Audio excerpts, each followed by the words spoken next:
आज मैं बसंत भाग 1 के तीसरा वाला पाठ अर्थात नादान दोस्त पाठ को मैं पढ़ाने जा रही हूँ।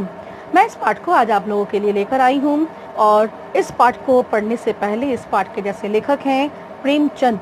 तो इस पाठ को पढ़ने से पहले मुझे लगता है कि इसके लेखक के संबंध में थोड़ा जान लेना आवश्यक है ना। तो हम थोड़ा इसके लेखक के बारे में जान लेते हैं।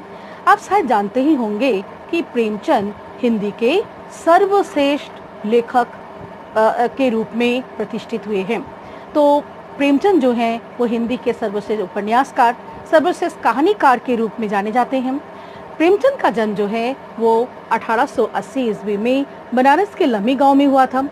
प्रेमचंद का जीवन जो है, उनका जो बचपन है, विशेषकर उनका बचपन बड़ा ही अभावों में बीता और वे अपनी पढ़ाई जो है बीए तक ही कर पाए थे। ठीक है, बीए तक की पढ़ाई करने के पश्चात उन्होंने शिक्षा विभाग में नौकरी की और उस समय चूंकि हमारा देश गुलाम था तो वो अंग्रेजी सरकार के अधीन ही अपनी नौकरी को कर रहे थे। ठीक है, तो वो शिक्षा विभाग में नौकरी भी करते थे। किंतु 1920-21 के समय में महात्मा गांधी के द्वारा जो असहयोग आंदोलन को चलाया गया था उसमें सक्रिय रूप से भाग लेने के लिए उन्हें अपनी नौकरी को छोड़नी पड़ी, क्योंकि ये असहयोग आंदोलन विदेशी सरकार के विरोध में थी, अंग्रेजी सरकार के विरोध में थी। तो अंग्रेजी सरकार की नौकरी को करते हुए अंग्रेजी सरकार के विरुद्ध वो आंदोलन कैसे कर सकते हैं। तो उस आंदोलन में सक्रिय रूप से भाग लेने के लिए, महात्मा गांधी के पास खड़े होने के लिए वो क्या करते हैं, अपने नौकरी को ही छोड़ देते हैं। नौकरी को त्यागने से तो उनको जो है नौकरी को त्यागने के पश्चात वे अपना पूरा समय लेखन और वो देश काम में अर्थात वो आंदोलन में और स्वतंत्रता संग्राम में अपने को लगा दिए। तो ये उनके संबंध में ये सब कुछ बातें, उनके जीवन के बारे में ये बातें हैं। उनका देहांत होता है 1936 ईस्वी को। हम अब आते हैं उनके रचनाओं की ओर। उनके कहानी संग्रह जो है वो 8 कहानी संग्रहों में 8 कहानी संग्रह अर्थात उनके कहानियों को कहानी संग्रह में रखा गया है। अर्थात उनके कहानियों को मानसरोवर नामक जो कहानी संग्रह है उसके 8 खंड हैं। ठीक है, मानसरोवर भाग 1, मानसरोवर भाग 2 ऐसे है। तो उन्होंने जो भी कहानियां लिखी उन कहानियों को मानसरोवर के 8 खंडों में मतलब मानसरोवर के 8 भाग है, किताब है कहानी संग्रह, मानसरोवर कहानी संग्रह है, जिसके मानसरोवर कहानी संग्रह 1, ठीक है, जिसमें 22 की 23 कहानियां हैं। वैसे मानसरोवर कहानी संग्रह 2 इस तरह से तो उनके कहानियों को मानसरोवर के 8 भागों में रखा गया है। उनकी कुछ कहानियां ऐसे भी है जो कि उस कहानी संग्रह में नहीं भी है, मतलब मानसरोवर के 8 कहानी संग्रह के बाहर भी कुछ कहानियां हैं। ठीक है, कुछ अन्य कहानियां भी है जो कि बाहर भी है। मैं उनकी कुछ कहानियों के बारे में आपको बता रही हूँ। जैसे शायद आप जानते भी होंगे बड़े घर की बेटी, बड़े भाई साहब, शायद हम नाम सुने हो। ये सारी उनकी प्रसिद्ध कहानियां हैं प्रेमचंद की। बड़े घर की बेटी है, बड़े भाई साहब है, शतरंज के खिलाड़ी है, 2 बैलों की कथा है, नमक का दरोगा है, पंच परमेश्वर है, ठीक है, पूस की रात है, कफन है। ये सारी उनकी प्रमुख कहानियां हैं। और अभी मैंने कफन का नाम बताया, कफन लेकिन उनके मानसरोवर 8 खंडों में नहीं है। मानसरोवर के खंड है ना, तो मानसरोवर के 8 खंड के बाहर है कफन उनके मानसरोवर के 8 खंडों में नहीं है। ये उनकी कहानियां हुई। उनके उपन्यास भी काफी प्रसिद्ध हुए। उनके कुछ प्रसिद्ध उपन्यासों के बारे में भी आपको मैं बता देती हूँ, जैसे कि सेवा सदन, जैसे कि गबन, गोदान, निर्मला। ठीक है, ये सब आप चाहे तो थोड़ा थोड़ा करके पढ़ भी सकते हैं। अभी तो इंटरनेट का जमाना है, अब इंटरनेट में जाकर आपको बहुत सारे जैसे कि कहानियों में आप कहानियों को पढ़ना शुरू कर सकते हैं। आपके पाठ्यक्रम में नादान दोस्त ये तो आप पढ़ ही रहे हैं, इसको तो आप पढ़ ही लेंगे। इसके अलावा बड़े घर की बेटी है, ठीक है, शतरंज के खिलाड़ी है, फिर जो पूस की रात मैंने बताई, ये सब बहुत अच्छी कहानी है, इसको आप पढ़ भी सकते हैं। उपन्यास बहुत बड़ा हो जाता है, उसे शुरू करके ख़त्म करना आपके लिए शायद असंभव हो या थोड़ा मुश्किल हो। असंभव तो नहीं, लेकिन थोड़ा मुश्किल हो सकता है। तो हम उपन्यासों के नामों को जान ले। जो प्रसिद्ध उनके उपन्यास है, गबन है, गोदान है, निर्मला है, प्रेमाश्रम है, रंगभूमि है, कर्मभूमि है, ठीक है, सेवा सदन है, कायाकल्प है, ये सारे इनके प्रमुख उपन्यास हैं। तो आप प्रेमचंद के संबंध में थोड़ा बहुत कुछ तो जान ही गए। इतना ही मैं बता रही हूँ प्रेमचंद के संबंध में, और ज़्यादा कुछ मैं नहीं बता रही हूँ। ठीक है, और प्रेमचंद जो है, प्रेमचंद एकदम सही और वास्तविकता को लिखने वाले लेखकों में से थे। ठीक है, ये आधुनिक काल के लेखक थे, सबसे बड़े कहानीकार, सबसे बड़े उपन्यासकार आधुनिक काल के हिंदी साहित्य के वो रहे थे। तो 1936 में उनका देहांत हो जाता है और ये सारी उनकी कहानियाँ और उपन्यास के बारे में मैं आप लोगों को बता दी। अब हम आते हैं पाठ की ओर। आपके पाठ्यक्रम में जो पाठ दिया गया है उसका नाम है नादान दोस्त। नादान का इंग्लिश क्या है? इनोसेंट, हिंदी में मासूम कह सकते हैं। ऐसा दोस्त जो दोस्त तो है लेकिन जो नादानी में रहता है, जिसके पास उतनी बुद्धि नहीं है, समझदारी नहीं है, ठीक है, भलाई करना तो चाहता है। कुछ दोस्त ऐसे भी होते हैं जो भलाई तो करना चाहता है लेकिन वो भलाई करने में कुछ नादानी कर डालता है और वो गलतियां कर डालता है। नादानी से तो गलतियां ही होती हैं। तो इस पाठ में क्यों शीर्षक रखा गया है नादान दोस्त, और यहाँ पे कौन किसका दोस्त है, हम इनसे देख लेंगे। तो हम पाठ की ओर बढ़ते हैं। ठीक है स्टूडेंट, तो मैं रीडिंग करते जा रही हूँ, मैं इसे पाठन कर रही हूँ। पाठ को पठन करके, मैं पाठ का वाचन करके, मैं पाठ का जो व्याख्या आता है, जो एक्सप्लेनेशन आता है, मैं उसको बताते जा रही हूँ। पाठ बहुत अच्छा है। ठीक है, देखते हैं क्या है पाठ में। नादान दोस्त। केशव के घर कार्निस के ऊपर एक चिड़िया ने अंडे दिए थे। ठीक है, केशव कोई पात्र है, समझ में आ रहा है। केशव के घर कार्निस के ऊपर मतलब जो दीवार है, ठीक है, कार्निस के ऊपर जो दरवाजे के ऊपर जो कार्निस रखा होता है उसके ऊपर जो है, खिड़कियों के ऊपर या दरवाजे के ऊपर जो कार्निस होता है उसके ऊपर चिड़िया जो है अंडे दिए थे। केशव और उसकी बहन श्यामा दोनों बड़े ध्यान से चिड़िया को वहां आते जाते देखा करते। केशव और श्यामा दोनों भाई बहन हैं। दोनों भाई बहन बड़े आराम से देखते कि वहां पर चिड़िया जो है वो आते, चिड़िया जो है वो आता जाता रहता और उसकी उस अंडों को देखभाल करता और वो चला जाता। तो चिड़िया को वहां उस कार्निस के ऊपर, चूंकि चिड़िया जो है वहां पे अंडे दिए थे, तो चिड़िया का वहां आना जाना लगा रहता, क्योंकि अंडों की देखरेख के लिए तो चिड़िया को आना ही पड़ेगा। केशव और केशव की बहन श्यामा इन सारे बातों को देखते रहते। सवेरे दोनों आंखें मलते कार्निस के सामने पहुंच जाते और चिड़ा और चिड़िया दोनों को वहां बैठा पाते। सुबह जैसे ही दोनों भाई बहन उठकर उनके लिए, उन दोनों बच्चों के लिए, ये जैसे चिड़िया की गतिविधियों को देखना एक बड़ा काम हो गया था।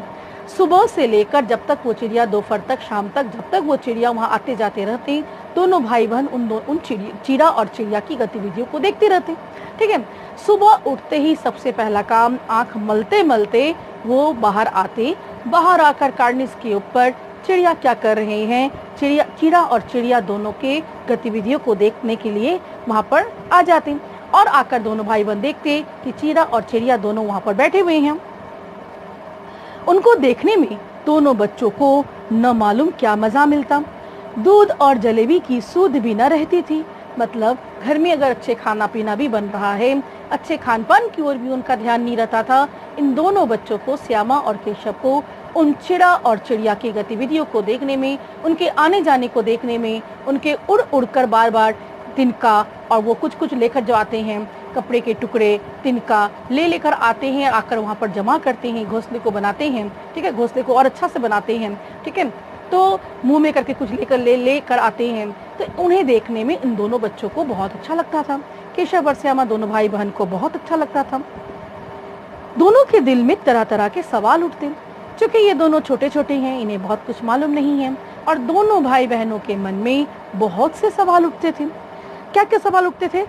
अंडे कितने बड़े होंगे, किस रंग के होंगे, कितने होंगे, क्या खाते होंगे, उनमें से बच्चे किस तरह निकल आएंगे, बच्चों के पर कैसे निकलेंगे, घोंसला कैसा है। लेकिन इन बातों का जवाब देने वाला कोई भी नहीं था।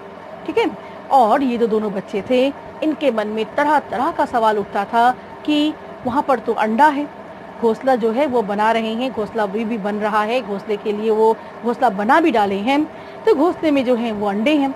तो अंडे जो हैं वो कितने बड़े हैं, किस रंग के हैं, ठीक है, कितने अंडे हैं, अंडों में से बच्चे कैसे बाहर निकल आएंगे, और जो बच्चे हैं उनके पर कैसे निकलेंगे। पर मतलब जो उनका विंग्स है, उनका जो पंख है, तो उन बच्चों के पर कैसे निकलेंगे, घोंसला जो है उसका आकार कैसा है, घोंसला कैसा देखने में है, इत्यादि इत्यादि प्रश्न दोनों भाई बहनों के मन में उठता। दोनों आपस में बोलते रहते, उन दोनों प्रश्न उनके मन के उठने वाले प्रश्नों को दोनों आपस में बोलते भी रहते। किंतु अगर ये बड़ों से पूछने जाते तो बच्चों के प्रश्नों का हर समय बड़े जो है उन्हें परवाह नहीं करते, उन्हें उन पर ध्यान नहीं देते ना, तो बड़े उनके प्रश्नों के उत्तर जो है देने वाला कोई नहीं मिलता। बड़े व्यस्त भी बहुत थे, घर में बड़े और कौन कौन है, ना अम्मा को घर के काम धंधों से फुर्सत थी, ना बाबूजी को पढ़ने लिखने से। मतलब बाबूजी मतलब उनके पिताजी दफ्तर के कामों में व्यस्त रहते थे, तो उनके पिताजी दफ्तर के कामों में व्यस्त रहने के कारण घर में भी दफ्तर के काम करते थे, तो उनके उन बच्चों के प्रश्नों के उत्तर, सवालों के उत्तर देने के उनके पास समय नहीं होता था। और उनकी माँ जो है, उनकी माँ घर के कामकाज में लगी रहती थी, घर के कामकाज से फुर्सत नहीं होती थी, और ये बच्चों के ये छोटे बड़े प्रश्न जो है इन पर वो ध्यान नहीं देते थे, ठीक से उत्तर नहीं देते थे। दोनों बच्चे आपस ही में सवाल जवाब करके अपने दिल को तसल्ली दे दिया करते थे, ठीक है। और ये दोनों बच्चे जो है कुछ अंदाज में, कुछ अनुमान में आपस में वो प्रश्न आप एक दूसरे से करते। मतलब श्यामा के मन में उठने वाला प्रश्न वो केशव से करती, केशव के मन में उठने वाला प्रश्न वो श्यामा से करता, और दोनों बच्चे जो है आपस में प्रश्न करते, आपस में ही दोनों जो है उत्तर को दे लेते, जो उन्हें समझ में आता, जितनी भी उन्हें समझ में आता वो उसके अनुसार उत्तर को देते, और वो अपने आप में तसल्ली कर लेते थे। श्यामा कहती, क्यों भैया, बच्चे निकलकर फुर से उड़ जाएंगे? केशव विद्वानों जैसा गर्व से कहता, नहीं रे पगली, पहले पर निकलेंगे, बगैर पड़ों के बेचारे कैसे उड़ेंगे? केशव थोड़ा बड़ा था श्यामा से, तो अवश्य ही श्यामा से वो थोड़ा ज्यादा जानता था। तो श्यामा अपने भैया से कहती है कि क्यों भैया, ये जो बच्चे हैं ये अंडों में से जैसे ही बाहर निकलेंगे क्या वो फुर से उड़ के ऊपर आकाश में उड़ जाएंगे? तब केशव उसे समझाता हुआ विद्वानों की तरह गर्व से, होता है ना बड़ा भैया थोड़ा गर्व से बात करता है, तो विद्वानों की तरह गर्व से कहता, नहीं रे पगली, थोड़े ही ना बच्चे अंडे से निकलकर फुर से उड़ सकते हैं। बच्चे जो हैं वो अंडे से निकलेंगे, निकलने के बाद वो थोड़े बड़े होंगे, फिर उनके पर निकलेंगे, परों के बड़े होने के बाद ही वो उड़ पाएंगे, तब तो वो उड़ेंगे। तो परों के निकलने के बाद वो जब उड़ने की हालत में आ जाएंगे, तब वो बच्चे जो है उड़कर आकाश में उड़ेंगे। केशव श्यामा को समझाता। इस तरह 3-4 दिन गुजर गए। केशव इस पेचीदा सवाल का जवाब कुछ ना दे सकता। एक और बात रह गया, क्वेश्चन रह गया। श्यामा फिर पूछती है, बच्चों को क्या खिलाएगी बेचारी? अब वो कहते हैं कि वो जो चिड़ा और चिड़िया है, ठीक है। श्यामा, बच्चों को क्या खिलाएगी बेचारी? केशव इस पेचीदा सवाल का जवाब कुछ ना दे सकता था। तो ये जो चिड़ा और चिड़िया है, उनके जो बच्चे होंगे, उन बच्चों को वो बेचारी क्या खिलाएगी? उसके पास तो भोजन नहीं है, वो क्या खिलाएगी?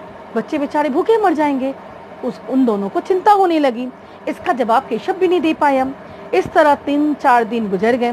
दोनों बच्चों की जिज्ञासा दिन दिन बढ़ती जाती थी। अंडों को देखने के लिए वे अधीर हो उठते थे, ठीक है। और ये जो बच्चे हैं, चिड़िया और चिड़िया के आना जाना बहुत अधिक बढ़ गया था। 3-4 दिन से उन चिड़ा और चिड़िया की गतिविधियों को देख रहे थे। ये दोनों बच्चे भी काफी उत्सुक थे कि उस घोंसले में अंडे कैसे हैं, अंडों को देखना है। अब तो शायद अंडों से बच्चे भी निकल आए हैं। उन्होंने ये अनुमान लगाया कि अब जरूर बच्चे उन अंडों से निकल आए हैं, ठीक है। और ये सारा अब ये अंडों को देखना चाहते थे, या फिर अंडों से बच्चे निकल आए तो बच्चों को देखना चाहते थे, ठीक है। दोनों बच्चों की जिज्ञासा काफी बढ़ने लगी, उनकी उत्सुकता बढ़ने लगी। अब वो नीचे खड़े होकर सवालों को बोलते और उनकी उत्तर को अपने आप देखकर तसल्ली कर लेने, सब उन्हें नहीं हो रहा था। अब वो अपनी आंखों से कार्निस के ऊपर क्या है, ठीक है, अब वो उन्हें देखना चाहते थे, ठीक है। उसके क्या क्या कार्निस के ऊपर है, कैसे रखा हुआ है अंडा, या अंडे में से अगर बच्चे निकले हैं तो वो कैसे हैं, अब वो ये सब देखना चाह रहे थे। उन लोगों ने अनुमान भी लगाया कि अंडे में से बच्चे निकल आए हैं, ठीक है। बच्चों के चारे का सवाल अब उसके सामने आ खड़ा हुआ। अब उन्हें ये अनुमान हो गया था कि अंडों में से बच्चे निकल आए हैं। अब बच्चों को तो भोजन पानी देना पड़ेगा, बिना खाए पिए तो बच्चे बेचारे भूखे मर जाएंगे। अब उन दोनों भाई बहनों की चिंता जो है काफी बढ़ गई थी कि बेचारी चिड़ा और चिड़िया उनके भोजन का इंतजाम कैसे करेगी, ठीक है। उन बच्चों के लिए तो अब कुछ भोजन चाहिए, नहीं तो बेचारे बच्चे मर जाएंगे। दोनों भाई बहन यह सोचकर काफी चिंतित थे। अब ये दोनों भाई बहन काफी चिंतित थे और वो कुछ करना भी चाह रहे थे उन छोटे बच्चों के लिए, चिड़िया के छोटे छोटे बच्चों के लिए। अब ये कुछ करना चाहते थे, उन्हें मदद पहुंचाना चाहते थे। चिड़िया बेचारी इतना दाना कहाँ पाएगी कि सारे बच्चों का पेट भरे।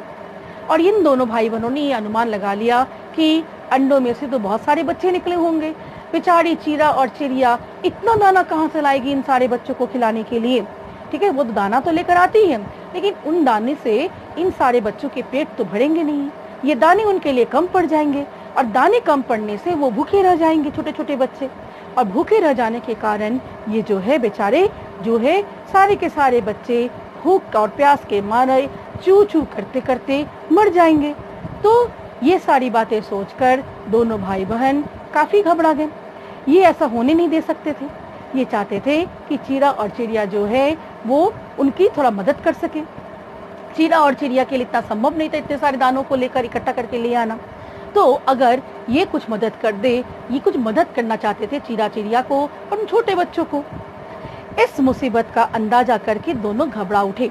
अब दोनों भाई बहन में काफी घबराहट होने लगी कि ये दोनों इन सारे बच्चों के साथ कुछ बुरा ना हो जाए, खाने के अभाव में, खाने पीने के अभाव में ये मर ना जाए। दोनों ने फैसला किया कि कार्निस पर थोड़ा सा दाना रख दिया जाए। श्यामा खुश होकर बोली, तब तो चिड़ियों के चारे के लिए कहीं उड़कर न जाना पड़ेगा ना। केशव, नहीं, तब वो क्यों जाएंगे। श्यामा, क्यों भैया, बच्चों को धूप न लगती होगी।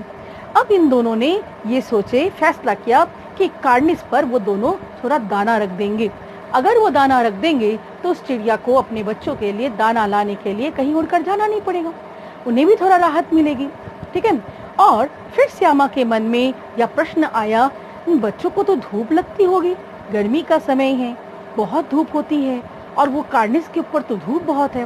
तो ये धूप में बेचारे बच्चे तपकर मर जाएंगे, तपकर तड़पते रहेंगे प्यास के मारे। धूप लगती होगी, उन्हें गर्मी लगेगी, बहुत कष्ट होगा। तो इन तरह तरह के प्रश्नों को ये उनके मन में ये सारे तरह तरह के प्रश्न उठते और ये दोनों भाई बहन उन प्रश्नों को उठते ही मन में उठते ही वो घबरा उठते और कोशिश करते कि कैसे वो इस चीरा और चिड़िया को राहत पहुंचाएंगे और अंडों से जो बच्चे निकल आए हैं उन बच्चों को कैसे वो राहत पहुंचाएंगे। सब कुछ ही वो जो है मतलब वो चाहते थे कि वो कैसे भी हो उन्हें मदद करे, कैसे भी उन्हें सहायता पहुंचाए और कुछ बुरा ना हो उन बच्चों के साथ। और वो चीरा चिड़िया को भी राहत देने की कोशिश कर रहे थे कि बेचारे चिड़िया जो है वो चारे के लिए कहाँ कहाँ वो उड़ती रहेगी, कहाँ कहाँ वो भागती फिरती रहेगी। अगर हम वहाँ पे कुछ दाना रख दें तो हम उनकी सहायता कर सकते हैं। ऐसा काम तो दोस्त ही कर सकता है ना। तो उन चिड़ियों के लिए ये बच्चे दोस्त बने हुए हैं। ये जो बच्चे हैं दोनों, श्यामा और केशव, उन चीरा चिड़िया और छोटे छोटे बच्चों के दोस्त बनकर यहाँ पर आए हैं। स्टूडेंट, आज हम लोग यहीं तक रखते हैं। मैं अगले वीडियो में आप लोगों को इसका एक्सप्लेनेशन और लेकर इसकी व्याख्या में और लेकर आऊंगी। आप यहाँ तक इसको पढ़ के रखिए और मैं अगले वीडियो तक के लिए आप लोगों से विदा लेती हूँ। आज इतना ही, धन्यवाद।